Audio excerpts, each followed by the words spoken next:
I'm Dr. Cameron Davis, and I should have known that Tuesday would change everything when the cardiac monitor started screaming at 3:47 a.m. My patient was crashing hard. 63-year-old construction worker, massive heart attack, and his vitals were painting a picture I'd seen too many times. I was 3 hours into emergency surgery when she appeared in my peripheral vision like some kind of desert mirage. Blonde curls cascading over her shoulders, wearing a flowing dress that had no business being in a sterile hospital corridor. She was talking to my patient's hysterical daughter in the waiting area, and I caught fragments through the observation window. Your father says the pain is gone now. He wants you to know about the fishing rod in the garage. The daughter collapsed into sobs, not the kind of grief I was used to seeing, but something that looked almost like relief. I nearly dropped my scalpel. Who the hell lets random people into my hospital making wild claims about dead patients? Except my patient wasn't dead, yet. I managed to stabilize him, but barely. When I finally stumbled out of that operating room 6 hours later, the woman was gone. The daughter was still there, clutching an old fishing rod and smiling through her tears. Excuse me, I cornered the day nurse. Who was that woman talking to the Morrison family? Thea something. She just showed up. Said she had a message. 3 days later, I'm standing in the blazing Tucson heat at the downtown farmers market, desperately needing something real after another week of fluorescent lights and antiseptic. My hands are still shaking slightly from this morning's triple bypass when I reach for the last basket of organic tomatoes at Henderson Farm's stand. Another hand shoots out at the same moment. Our fingers collide over those damn tomatoes, and I look up into the warmest brown eyes I've ever seen. It's her. The woman from the hospital. Up close, she's even more unsettling, with this knowing smile that suggests she can see straight through my carefully constructed walls. Guess we both have good taste, she says, her voice carrying this slight desert drawl. You're the one from the hospital. It comes out sharper than I intended. I prefer farmers' markets to emergency rooms. Better energy? She's still holding her corner of the basket, and neither of us is letting go. The vendor is watching us with obvious amusement, probably wondering if two grown women are going to fight over vegetables. What you did with the Morrison family was completely inappropriate, I say, though my voice sounds less certain than I want it to. Was it? She tilts her head. Helen Morrison spent 3 days convinced her father died angry at her for selling his boat. Now she knows he forgives her. You can't possibly know that. Can't I? The way she's looking at me makes my stomach do something I haven't felt since medical school. This is ridiculous. I'm a cardiac surgeon. I deal in facts, in measurable outcomes, in things that make scientific sense. I release the basket and step back. People like you prey on vulnerable families. Her smile fades, and for just a moment, I see something raw flash across her face. People like me? Frauds. The word hangs between us like a challenge. She studies me for a long moment, then picks up the tomatoes and hands them to me. These are yours, Dr. Davis. Enjoy them. She knows my name. Of course she does. I watch her walk away, that ridiculous flowing dress catching the desert breeze, and I realize I'm holding my breath.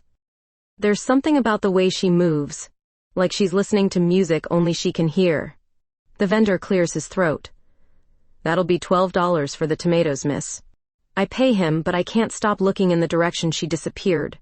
My hands are steady now for the first time in days, and I can't figure out why that bothers me more than it should. Those tomatoes tasted like cardboard, but I couldn't stop thinking about her for the next week. Thea something. The name rolled around in my head during surgery, between patient rounds, even when I was trying to sleep in my sterile downtown apartment. My colleague Jake finally cornered me in the break room, waving a pamphlet like it was a prescription. You look like hell, Cam. When's the last time you did something that wasn't work? I'm fine. You performed a 6-hour surgery yesterday and your hands were shaking during prep. That's not fine. The pamphlet was for Desert Paws Animal Shelter, volunteer opportunities, community service, all the touchy-feely stuff that made my skin crawl. Animals don't judge, Jake continued. They just need someone to show up. Might do you some good. I wanted to argue, but the truth was my hands had been shaking more lately. Too much coffee, too little sleep, too many patients I couldn't save. Maybe Jake had a point. Saturday morning found me standing outside a converted warehouse on the outskirts of Tucson, wondering what the hell I was doing. The sign read Desert Paws Animal Rescue in cheerful blue letters, and I could already hear the barking from the parking lot.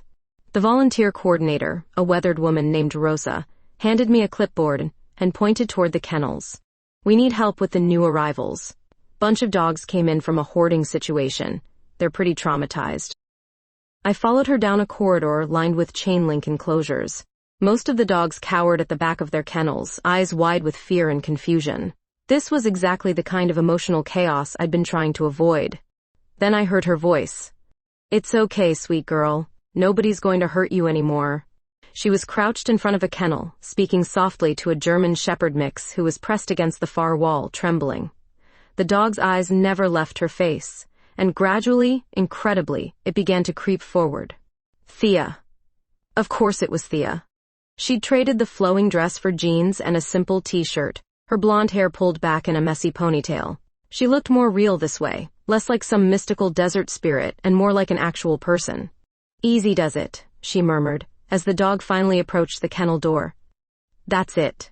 You're safe now." I must have made some noise because she turned, those brown eyes meeting mine with obvious surprise. "Dr. Davis, didn't expect to see you here. Jake thought I needed a hobby. And you chose traumatized animals? Seemed appropriate." She actually laughed at that, a warm sound that made something loosen in my chest. The German Shepherd had pressed its nose against the kennel door, tail giving the faintest wag. "She likes you," I observed. "She knows I understand what it's like to be afraid of people." There was something in her voice that made me look at her more closely. Thea stood and brushed dust off her knees, and I caught myself noticing the graceful way she moved, the slight flush in her cheeks from the morning heat. "So how does this work?" I asked, gesturing toward the kennels. "The volunteer thing. Mostly just being present. These dogs need to remember that humans can be safe." She showed me how to approach the more skittish animals, how to read their body language, how to offer comfort without overwhelming them. Her hands were gentle but confident, and I found myself watching the way she touched each dog like it was the most important thing in the world. "You're staring," she said without looking up from a pit bull puppy she was coaxing out of hiding. "I'm observing." "Same thing." The puppy finally ventured close enough for her to scratch behind its ears, and its whole body wiggled with desperate gratitude. Something about that pure, uncomplicated joy made my throat tight. "They trust you," I said. "Animals don't lie about what they're feeling. Makes them easier to help than people." She glanced at me sideways, and I realized we were standing closer than I'd intended. Close enough that I could smell her shampoo, something light and floral that reminded me of desert wildflowers. "Is that what you do? Help people?" "I try to. Even when they call you a fraud?" Her smile turned rueful, especially then. The air between us felt charged, like the moment before a summer thunderstorm. I should step back, should make some excuse about checking on other dogs, should do anything except keep looking at her mouth and wondering what it would feel like under mine. Instead, I heard myself saying, "I'm sorry," about the farmer's market. I was out of line. "Were you?" "Maybe. Probably." She stepped closer, close enough that I could see the gold flecks in her brown eyes. "Want a chance to make it up to me?" My heart started beating faster, the same way it did before a particularly complex surgery. "How?" "Coffee. Tonight. After we're done here." It wasn't a question, and it sure as hell wasn't professional. Every rational part of my brain was screaming warnings about getting involved with someone whose existence challenged everything I believed about how the world worked. But her hand brushed against mine as she reached for another dog's leash, and suddenly, rational seemed highly overrated. "Okay," I said. Her smile was radiant. The coffee shop was one of those late-night places downtown where medical residents and insomniacs gathered under harsh fluorescent lights. Not exactly romantic, but somehow sitting across from Thea in a cracked vinyl booth, watching her stir sugar into her cup with delicate fingers, felt more intimate than any fancy restaurant. "So what made you become a surgeon?" she asked, wrapping both hands around her mug like she was trying to absorb its warmth. "Control, probably. In the operating room, I can fix things, make them better." I shrugged. Sounds pathetic when I say it out loud. "It sounds human." The way she looked at me, like she was seeing past all the walls I'd built, made my chest tighten. "What about you? How do you become whatever it is you are?" "Spiritual medium. And I didn't choose it." She was quiet for a moment, staring into her coffee. When I was 12, my grandmother died. 3 days after the funeral, she showed up in my bedroom to tell me where she'd hidden my grandfather's wedding ring. Grief can make people imagine things. That's what everyone said. Until I led my mom to the ring, sewn into the lining of an old jewelry box nobody had touched in years. I wanted to argue, to find some logical explanation. But something in her voice stopped me. This wasn't the voice of someone trying to convince me of anything. It was the voice of someone who'd carried a heavy secret for too long. It must be exhausting, I said instead. Knowing things other people can't see. She looked up, surprised. You're the first person to say that. Am I? Most people either think I'm a fraud, or they want me to solve all their problems. You're the first to consider that it might be a burden. Our knees bumped under the small table, and neither of us pulled away. The contact sent heat shooting up my leg, and I realized I was in serious trouble. Tell me about your grandmother, she said softly. The words came out before I could stop them. She raised me after my parents died in a car accident.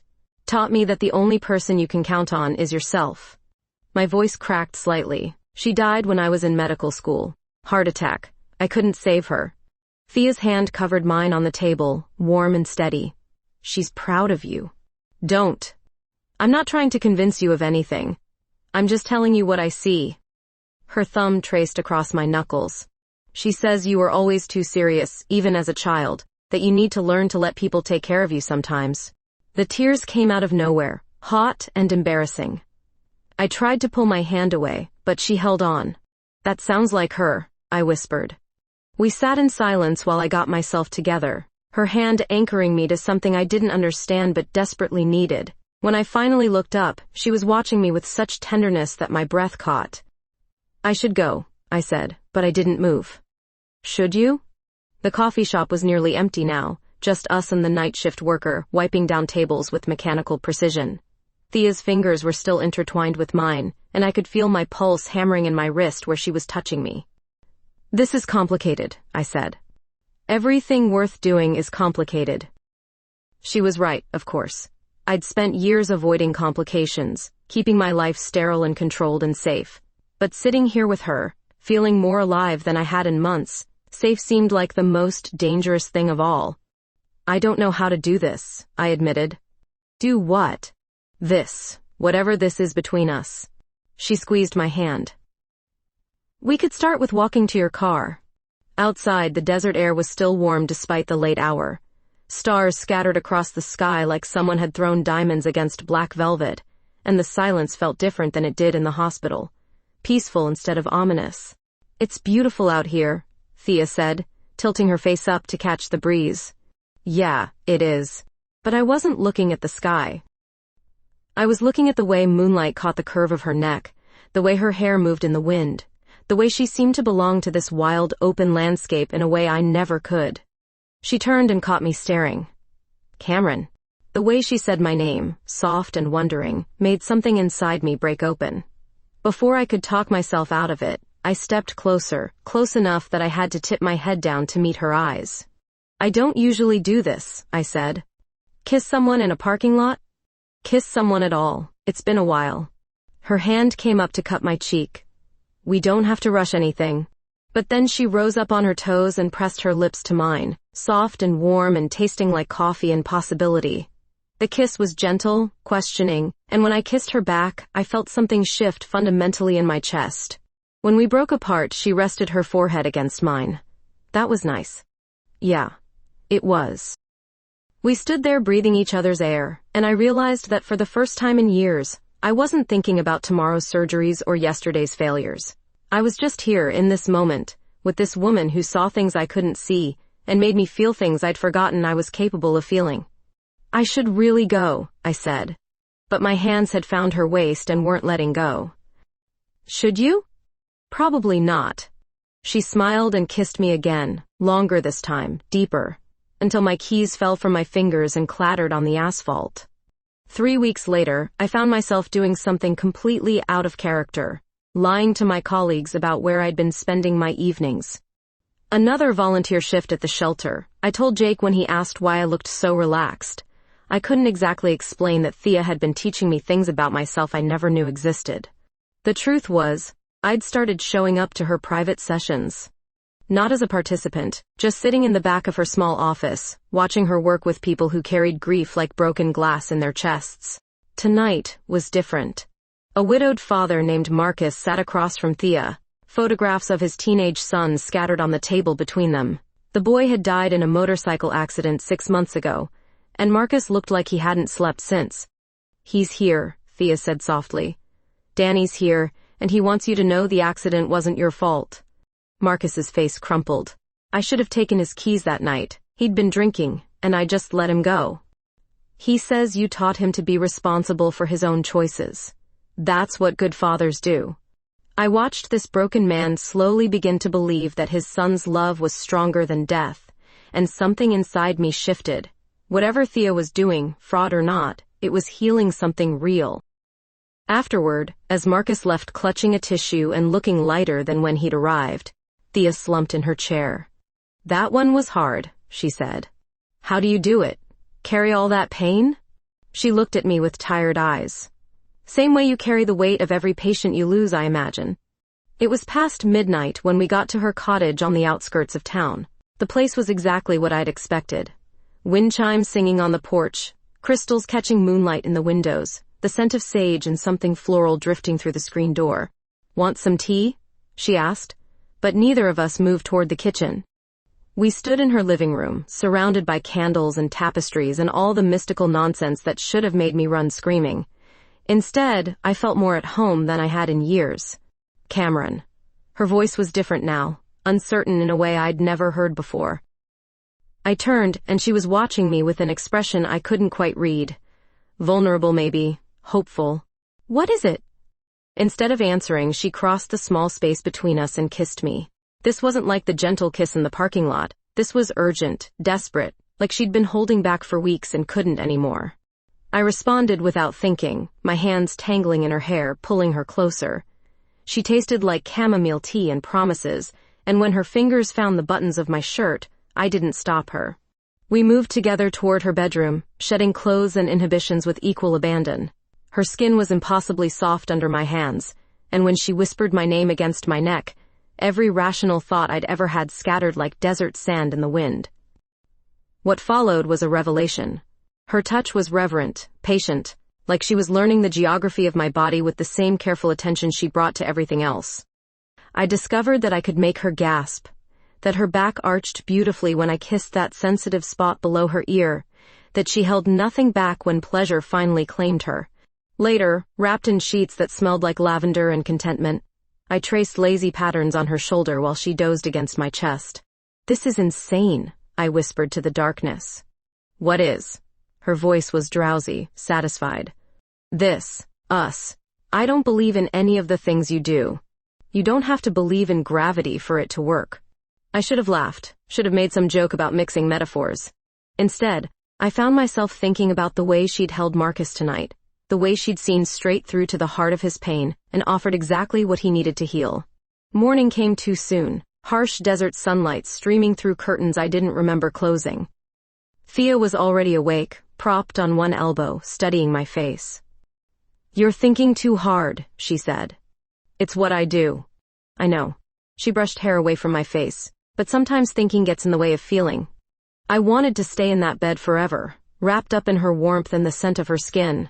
But my pager was buzzing insistently on the nightstand, and reality was knocking on the door with the persistence of a debt collector. "I have to go," I said, hating every word. "I know." I got dressed quickly, aware of her watching every movement. At the door she caught my hand. "Cameron, last night was amazing," I finished. I was going to say terrifying. I kissed her forehead. "That too." Driving back to my apartment, I caught myself smiling for no reason. My reflection in the rearview mirror looked different somehow, softer. Like Thea had smoothed away some edge I hadn't realized I was carrying. My phone buzzed with a text. "Dinner tonight? I promise to cook something that doesn't require spiritual intervention." I typed back, "Only if you let me bring dessert." Deal. But I get to pick what kind. The innuendo made me blush like a teenager, and I realized I was in serious trouble. The kind of trouble that had nothing to do with hospital politics or malpractice insurance, and everything to do with the way my heart raced every time I thought about seeing her again. Whatever this was between us, it was getting complicated fast. And for the first time in my adult life, complicated felt like exactly where I wanted to be. 2 weeks of stolen evenings and secret smiles later, everything went to hell on a Tuesday morning when Jake burst into my office holding his tablet like it was evidence in a murder trial. "Have you seen the news?" His face was grim. I looked up from patient charts, annoyed at the interruption. "What news?" He turned the screen toward me, and my world tilted sideways. There was Thea's face plastered across the front page of the Tucson Daily Star, but the headline didn't say, "Local medium helps grieving families." It said, "Bryant Industries heiress found living double life as spiritual healer." The photo showed her at some charity gala years ago, wearing an elegant black dress and standing next to a distinguished older man the caption identified as Thomas Bryant, CEO of Bryant Industries. She looked completely different, polished and sophisticated in a way that made my chest ache. "Bryant Industries," Jake continued. "You know, the mining company that's been strip mining sacred Apache land for the past decade. Environmental groups have been trying to shut them down for years." I stared at the article, words blurring as I tried to process what I was reading. Morgan Bryant. Her real name was Morgan Bryant, and she was worth an estimated $50 million. "The whole spiritual medium thing is apparently some kind of rebellion against her family fortune," Jake said, though she's still listed as a major shareholder in all their companies. My hands were shaking again, the same way they had before I met her. This doesn't make sense. "Cam, are you okay? You look like you're going to be sick." I was going to be sick. The woman I'd been falling in love with, the woman who preached about healing and harmony and respecting the earth, was profiting from companies that destroyed sacred land and poisoned water supplies. "I need some air." I left Jake holding his tablet and stumbled out to the hospital parking lot, where the desert heat hit me like a physical blow. My phone was already buzzing with text messages from Thea. "I can explain everything. Please let me." "It's not what you think." "Cameron, please answer your phone." I turned it off and sat in my car, staring at nothing and trying to make sense of how someone could live such a complete lie. How many times had she touched my hand and talked about authenticity? How many grieving families had she comforted while secretly profiting from the destruction of other families' sacred places? By the time I got to Desert Paws that afternoon, word had already spread among the volunteers. I could feel their eyes on me as I walked through the kennels, and I knew they were wondering how much I'd known. Thea was there, of course, sitting in the same spot where we'd first talked, trying to coax a terrified rescue dog out of hiding. When she saw me, her face lit up with relief. "Thank goodness. I've been trying to reach you all day." Morgan Bryant. The name tasted bitter in my mouth. Her face crumpled. "Let me explain." "Explain what? That everything you told me was a lie? That while you're playing dress-up as some mystical healer, your family's companies are destroying Native American burial grounds? It's not that simple, isn't it?" I could hear my voice getting louder, and other volunteers were starting to stare. "You let me believe you were this authentic person who cared about healing and truth. Meanwhile, you're living off blood money. I haven't taken a penny from them in 5 years. But you're still a shareholder, still profiting from every ounce of copper they rip out of sacred land." Her face went pale. "You don't understand. I've been trying to change things from the inside. By playing spiritual medium in a cottage filled with crystals? That's your idea of activism?" The dog she'd been working with cowered deeper into its kennel, frightened by our raised voices. Other volunteers had stopped pretending not to listen, and I realized we were creating exactly the kind of chaotic energy these animals didn't need. "Not here," I said through gritted teeth. Outside, the late afternoon heat was brutal, but it felt appropriate for the conversation we were about to have. "I never lied to you about anything that mattered," she said as soon as we were alone. "Your name? Your entire identity? That doesn't matter? My name is Thea Stewart now. I legally changed it when I left home. And everything I told you about my abilities, about what I do, all of that is real." I wanted to believe her. Even now, even feeling betrayed and humiliated, part of me wanted to find a way to make this make sense. "The mining operations, Thea. How do you justify that?" Her shoulders sagged. "I can't. My father built that company before I was born, and by the time I understood what it was doing, the damage was already done. I've spent the last 5 years trying to figure out how to fix it. By hiding in the desert and pretending to be someone else? By learning what the land means to the people we've hurt? By trying to understand how to heal something that feels irreparable? I stared at her, this woman I thought I knew, and tried to reconcile the gentle healer who'd held me through the night with the mining heiress whose family fortune was built on destruction. My colleagues are already asking questions, I said quietly, about how much I knew, whether this affects my judgment, whether I can be trusted. I'm sorry. I never wanted any of this to touch you, but it has. The promotion I've been working toward for 3 years? My reputation? You've put all of that at risk because you couldn't be honest with me. Tears were streaming down her face now, but I felt numb. I was going to tell you. I've been trying to figure out how. When? After we moved in together? After I introduced you to my colleagues as my girlfriend? When exactly were you planning to mention that you're basically corporate royalty playing dress-up as a spiritual healer? That's not fair. Fair? I laughed, but there was no humor in it. You want to talk about fair? Those Apache families whose sacred sites your company destroys, they might have some thoughts about fair. She flinched like I'd slapped her. You're right. You're absolutely right. And I don't know how to fix any of it. For a moment, standing there in the brutal desert heat with tears on both our faces, I almost reached for her. Almost let her explain why she'd kept this secret. Almost believed that love could overcome the canyon of deception between us.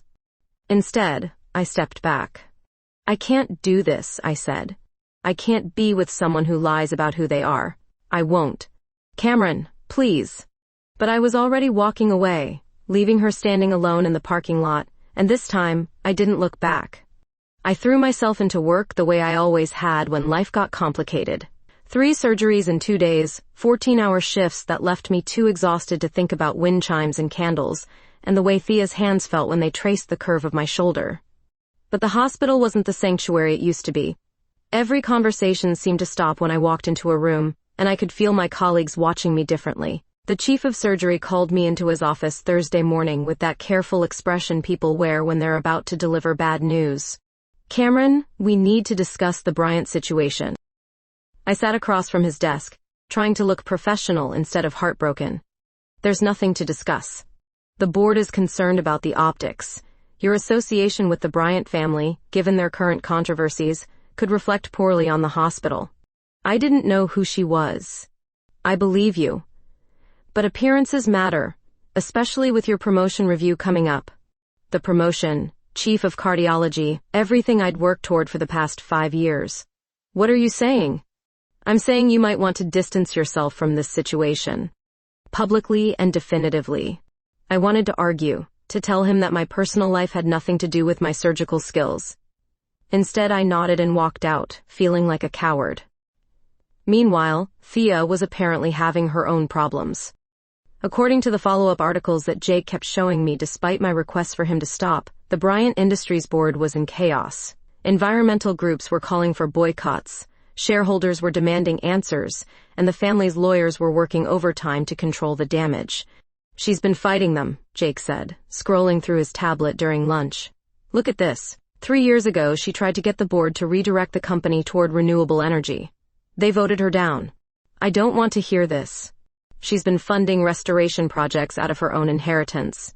Anonymous donations to Native American cultural preservation groups, environmental cleanup efforts. Someone leaked her financial records to the press. I pushed my untouched sandwich away. Jake, please. I'm just saying, maybe she's not the villain here. But she'd lied to me. Whatever her motivations, whatever guilt she was carrying, she'd looked me in the eye for weeks and pretended to be someone else. How was I supposed to trust anything about her now? My phone buzzed with another text. She'd been trying to reach me for 3 days, and I'd ignored every call, every message. This one simply said, I know you don't want to talk to me, but I need you to know that I'm making changes. Real ones. Please don't give up on us. I deleted it without responding. That night, unable to sleep, I found myself driving through the desert under a canopy of stars that reminded me of the night we first kissed. Without meaning to, I ended up parked outside her cottage. The windows were dark except for a single candle flickering in the living room. I sat there for 20 minutes, hands gripping the steering wheel, trying to work up the courage to knock on her door. I wanted answers. I wanted to understand how someone could live such a double life. Most of all, I wanted her to look at me with those warm brown eyes and somehow make this make sense. But wanting something and being brave enough to reach for it were two different things. I drove home to my sterile apartment and spent the rest of the night staring at the ceiling. The next morning brought more bad news. The hospital's legal department had been fielded calls from reporters wanting to know about my relationship with the Bryant heiress. My promotion review was being pushed back indefinitely. "This is temporary," the chief assured me. "Let the media attention die down, maintain some distance from the situation, and everything will go back to normal." Normal. As if anything would ever feel normal again. I was leaving the hospital that evening when I saw her. Thea was sitting in her car in the parking garage, not the beat-up sedan I'd seen her drive before, but a sleek hybrid that probably cost more than I made in 6 months. When she saw me, she got out and walked over with determined steps. "Don't," I said before she could speak. "I'm changing everything." "Good for you." "I'm dissolving my stake in Bryant Industries, selling everything and putting the money into a foundation for environmental restoration." I stopped walking. "What?" "I met with the lawyers today. It'll take months to finalize, but I'm walking away from all of it. The money, the board seat, everything." For a moment I felt a spark of hope, then reality crashed back down. "That's great, Thea. Really, but it doesn't change the fact that you lied to me about who you are." "I never lied about who I am. I lied about where I came from." "Same thing." "Is it? Because the woman who held you that night, who kissed you in the parking lot, who cried watching you work with those dogs, that's who I really am. The rest is just money I never wanted, and a family name I've been trying to escape my whole life." She was close enough now that I could smell her perfume, see the exhaustion in her eyes that matched my own. "I was scared," she continued. "Scared that if you knew about the money, you'd think I was just playing at being spiritual. Scared that if you knew about my family's business, you'd hate me for things I had no part in creating. So you decided to lie instead. I decided to let you get to know me before you knew about all the baggage I carry. I wanted to stay angry. Anger was safer than the other emotions threatening to overwhelm me. But standing there looking at her, seeing the genuine pain in her face, I felt my resolve weakening. "The hospital wants me to distance myself from you," I said quietly. "I know. I'm sorry. My colleagues think I'm compromised. My promotion is on hold. Everything I've worked for is falling apart because I got involved with someone who couldn't trust me with the truth." Her face crumpled. "I trusted you with everything that mattered. Apparently, we disagree about what matters." I got in my car and drove away, leaving her standing alone in the parking garage. In my rearview mirror, I watched her get smaller and smaller until she disappeared entirely. At home, I poured myself a glass of wine and tried to convince myself I'd done the right thing. But the apartment felt emptier than it had before I met her, and sleep came in fitful bursts filled with dreams of wind chimes and warm brown eyes. 2 weeks without her felt like trying to perform surgery with half my instruments missing. I threw myself into back-to-back operations, staying at the hospital until security had to remind me that even cardiac surgeons needed sleep occasionally. But every quiet moment brought her back. The way she'd looked at that terrified German shepherd with infinite patience. How she'd held my hand while I cried about my grandmother. The soft sound she made when I kissed that spot below her ear. "You look like hell," Jake observed, cornering me in the break room after I'd just finished a triple bypass that should have taken 4 hours but stretched to 6 because my hands kept shaking. "Thanks for the pep talk. Seriously, when's the last time you went home?" I couldn't remember. The on-call room had become my second bedroom, and hospital cafeteria food was starting to taste normal. "I'm fine." "You're not fine. You're punishing yourself for falling in love with someone whose life was more complicated than you expected." "She lied to me, Jake. She omitted information. There's a difference." I wanted to argue, but the truth was I'd been having the same internal debate for days. Had Thea actually lied, or had I simply never asked the right questions? When someone says they're a spiritual medium trying to help people heal, do you automatically assume they're broke? My phone buzzed with a text from an unknown number. "Dr. Davis, this is Rosa from Desert Paws. We haven't seen you in a while, and some of the animals have been asking for you, especially Luna." Luna was the German shepherd Thea had been working with, the one who'd finally learned to trust again after weeks of patient coaxing.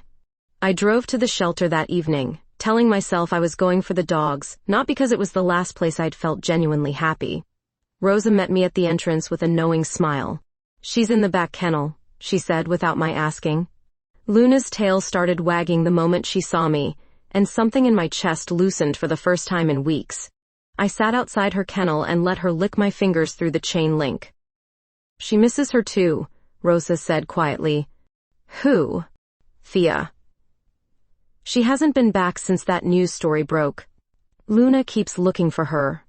I scratched behind Luna's ears, and tried not to think about how many other things were missing Thea's presence, including me. "The woman in the news," I said carefully. "Morgan Bryant. Is she really as bad as they're making her sound?" Rosa snorted. "That girl has been anonymously funding this place for 2 years. New medical equipment, facility improvements, emergency vet bills for the animals nobody else wanted. We would have closed down last winter without her help." My chest tightened. "She told you this?" "She made me promise not to tell anyone. Said she didn't want people thinking she was buying good karma." Rosa studied my face. "You didn't know, did you?"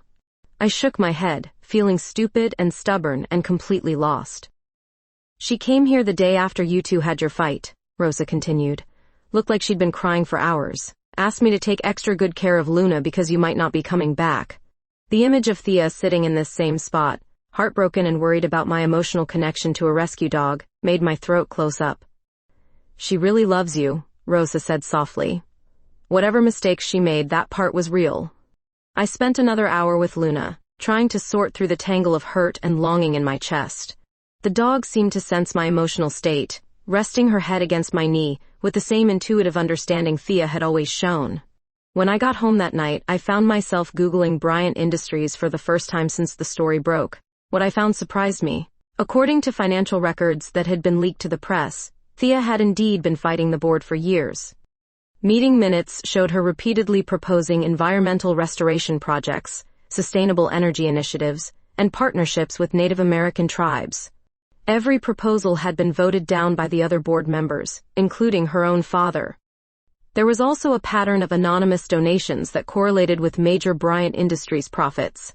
Environmental groups, Native American cultural centers, land preservation trusts. Someone had been systematically trying to offset the company's damage, and the timing suggested it had been going on for years. My phone rang, interrupting my late-night research. Unknown number. "Dr. Davis?" The voice was unfamiliar, professional. "This is Jennifer Walsh from the Tucson Environmental Law Center. I'm sorry to call so late, but I wanted to reach out about Morgan Bryant. I don't really want to discuss. She's been working with us for the past 3 years," the lawyer continued, "providing inside information about her family's mining operations, helping us build cases for environmental protection. She's the reason we've been able to stop 2 major excavation projects in the past year." I sat down hard on my couch. She never mentioned that. "She asked us not to. Said she didn't want anyone thinking she was trying to buy her way out of her family's legacy." The woman paused.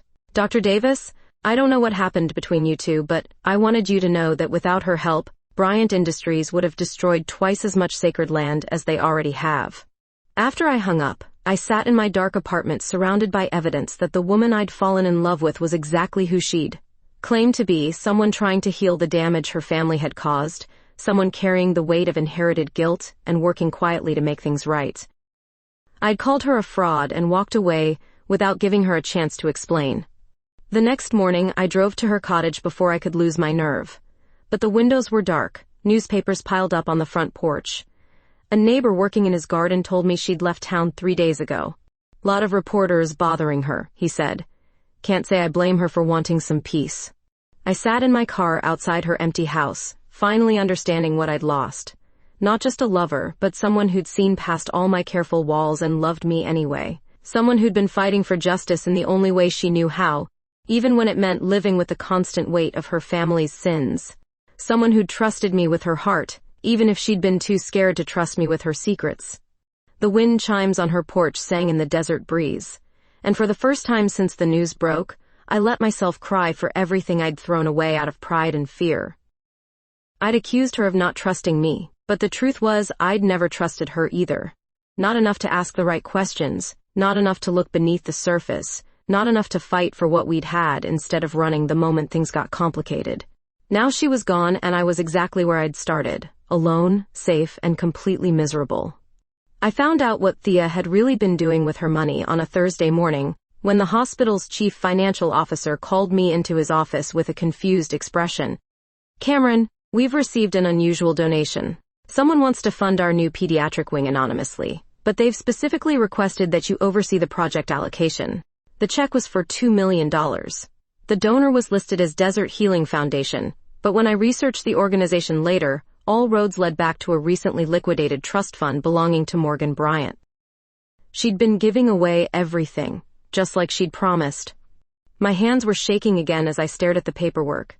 She was gone, had been for 2 weeks according to her neighbor, and she was still trying to take care of people. Still trying to take care of me. I was contemplating this revelation when my pager went off with an emergency code. Pediatric trauma, incoming ambulance, 8-year-old girl with complex cardiac complications. The kind of case that required every ounce of skill I possessed. But when I got to the emergency room, I found something I hadn't expected. Complete chaos. The girl's parents were hysterical, speaking rapid Spanish I couldn't follow, and the child herself was conscious but terrified beyond reason. "What's the situation?" I asked the attending physician. "Maria Gonzalez, 8 years old, congenital heart defect. She was stable until this morning, then went into cardiac distress. Parents are undocumented, terrified we're going to call immigration. The kid won't let anyone near her." I could see the problem immediately. Maria was pressed against the far corner of the bed, eyes wide with terror, small hands clutched over her chest. Every time a nurse approached, she screamed. "Have you tried sedation?" She fights it off. Kids got more adrenaline than should be possible. I was calculating sedation options when a familiar voice drifted from the hallway. Sometimes they just need someone to listen. Thea was walking toward us, wearing jeans and a simple sweater. Her hair pulled back in that messy ponytail I remembered.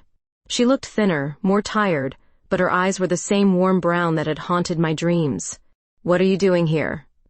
My voice came out sharper than I intended. "Rosa called me. Said there was a child who needed help, someone the medical staff couldn't reach." The attending physician looked between us with obvious confusion. But before anyone could object, Thea was moving toward Maria's bed with that same patient grace she'd shown with the traumatized animals. "Hola, mi amor," she said softly. "Me llamo Thea. Estoy aquí para ayudarte." Maria's eyes focused on her, and something in the child's expression shifted. Thea continued speaking in fluent Spanish, her voice soothing and musical. Gradually, incredibly, Maria's rigid posture began to relax. "What is she saying?" I whispered to the attending.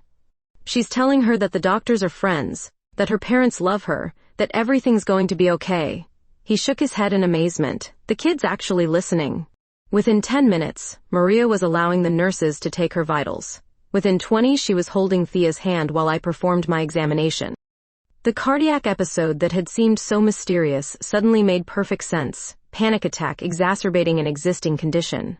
"She's going to need surgery," I told Maria's parents through Thea's translation. "But it's a procedure I've done many times. She'll be fine."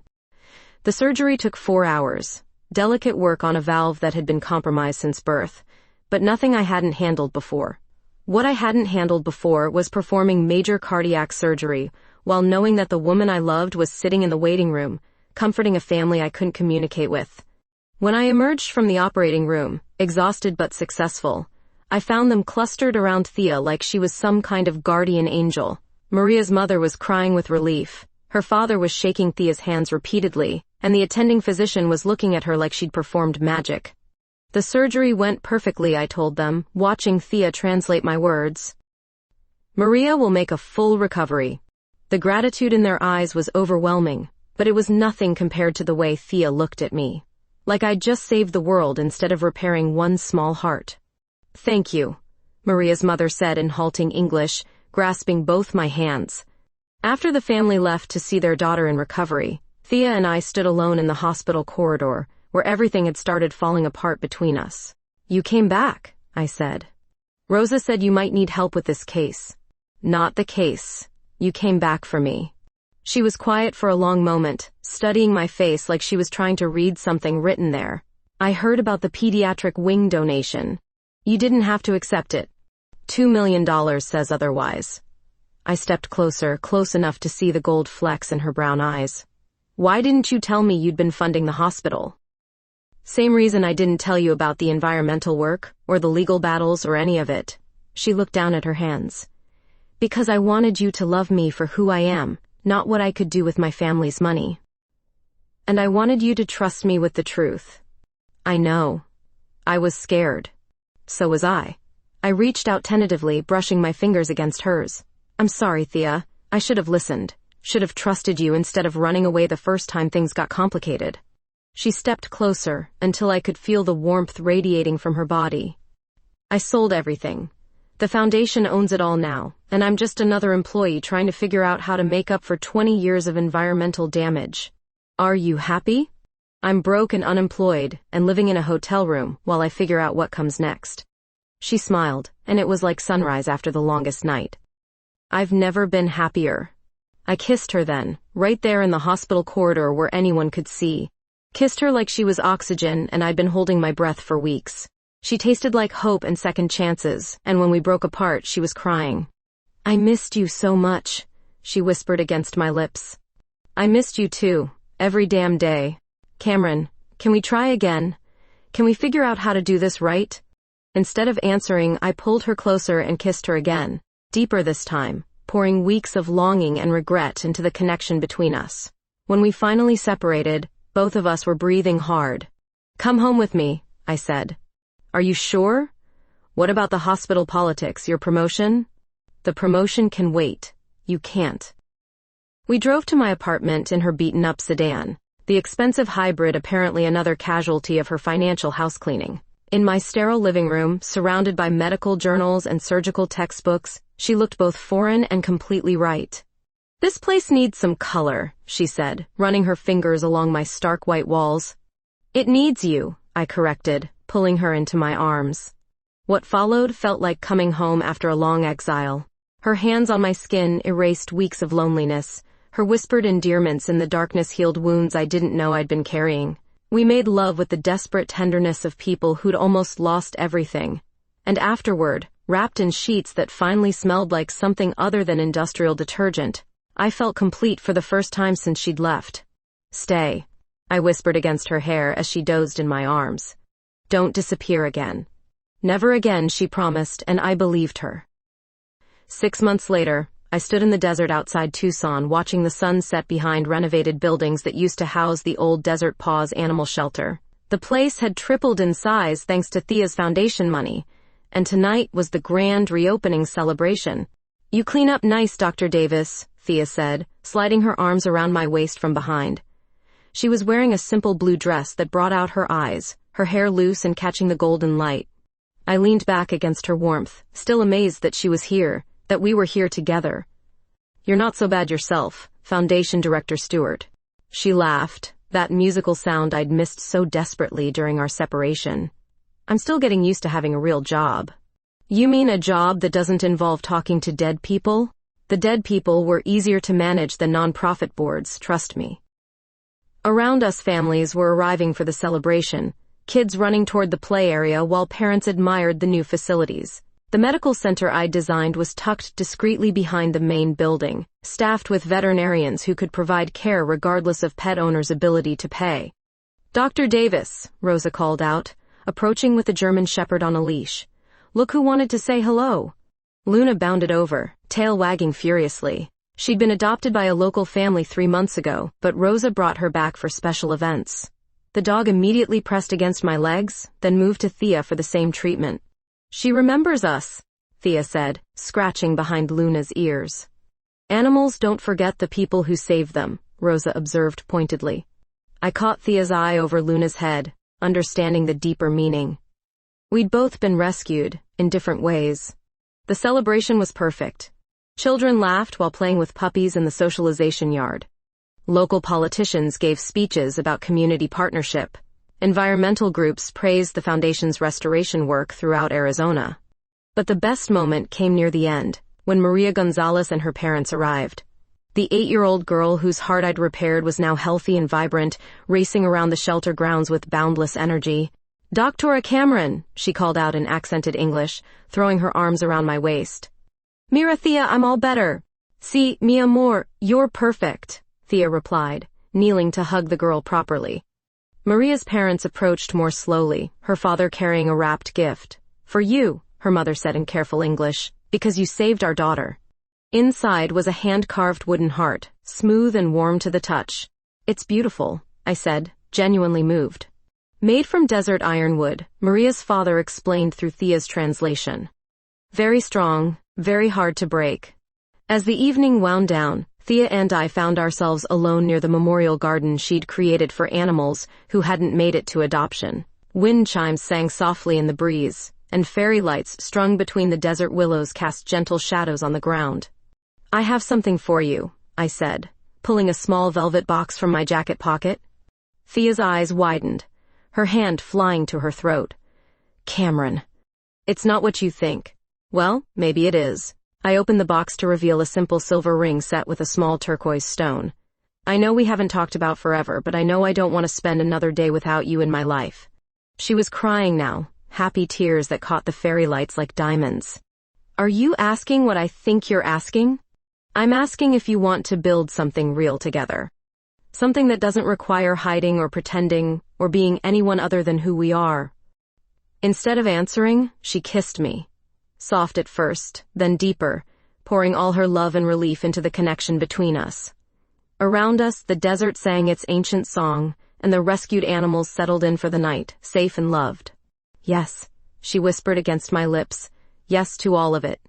I slipped the ring onto her finger, marveling at how right it looked there. Chief of Cardiology has a nice ring to it, by the way. "You got the promotion?" "This morning." Turns out saving the hospital's reputation through charitable work counts as leadership experience. She threw her arms around my neck, spinning us both around in a circle of laughter and joy. When she set me down, her eyes were shining with mischief. "So, Chief Davis, what's our next project?" I gestured toward the shelter, toward all the lives we'd touched and healed together.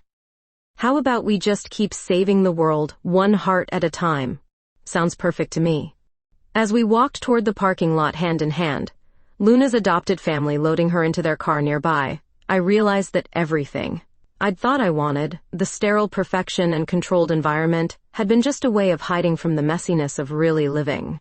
Thea had taught me that healing didn't happen in isolation. It required connection, vulnerability, the willingness to trust someone else with the broken parts of yourself. "I love you," I said as we reached our cars. "I love you too, Dr. Cameron Davis, future wife and partner in all things healing." The title sounded better than any promotion could. As I drove home through the desert night, following the taillights of Thea's old sedan, I thought about circular paths and second chances, about the difference between running from your past and learning to transform it into something beautiful. Tomorrow would bring new challenges, new hearts to heal, new ways to make the world a little better than we found it. But tonight, I was simply a woman in love, driving home to plan a future with someone who saw me completely and loved me anyway. The wind chimes were singing when I pulled into Thea's driveway, our driveway now, and I knew that whatever came next, we'd face it together.